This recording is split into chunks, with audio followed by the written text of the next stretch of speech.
ప్రజాస్వామ్యంలో ప్రజలు అధికారం ఇచ్చేది తమ జీవితాల్లో మార్పు తీసుకొస్తారని, తమ ప్రాంతాన్ని అభివృద్ధి చేసి బడుగు బలహీన వర్గాలకి సంక్షేమ పథకాలు అందజేస్తున్న ఒక నమ్మకంతో అధికారంలో తీసుకువచ్చిన తర్వాతల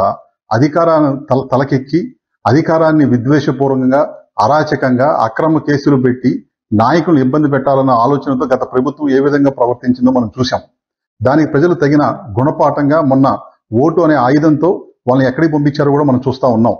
మనం ఈ రోజు చంద్రబాబు నాయుడు గారు ముఖ్యమంత్రిగా ప్రమాణ స్వీకారం చేసిన తర్వాతల తన మీద నమ్మకంతో ఓటు వేసిన ప్రజల జీవితాల్లో ఏ విధంగా మార్పు తీసుకురాగలను అని చెప్పి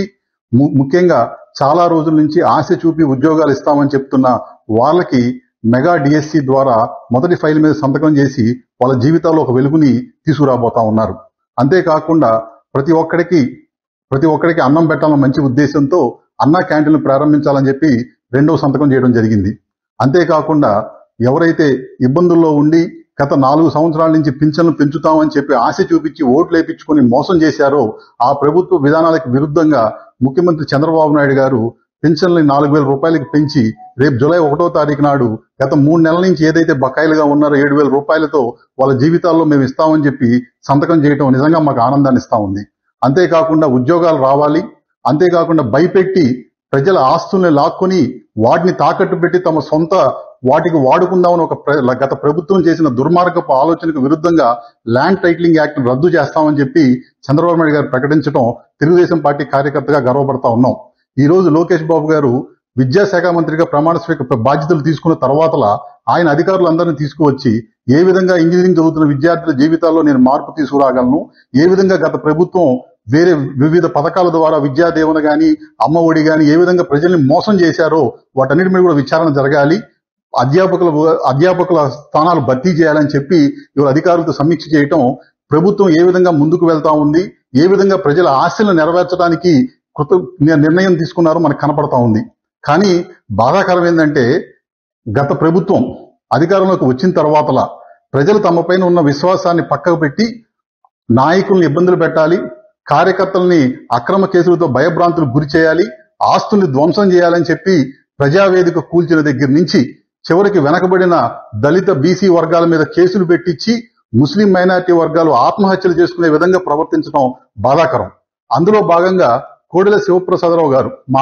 మా తెలుగుదేశం పార్టీ మాజీ స్పీకర్ గారు మా నాయకుల మీద అక్రమ కేసులు, వ్యక్తిత్వ హననం, అంతేకాకుండా చేయనటువంటి తప్పుల్ని చేసినటువంటిగా ప్రవర్తించడం, ఉత్తరం ఇచ్చిన తర్వాతలు కూడా ప్రభుత్వం స్పందించకుండా కేసులు పెట్టి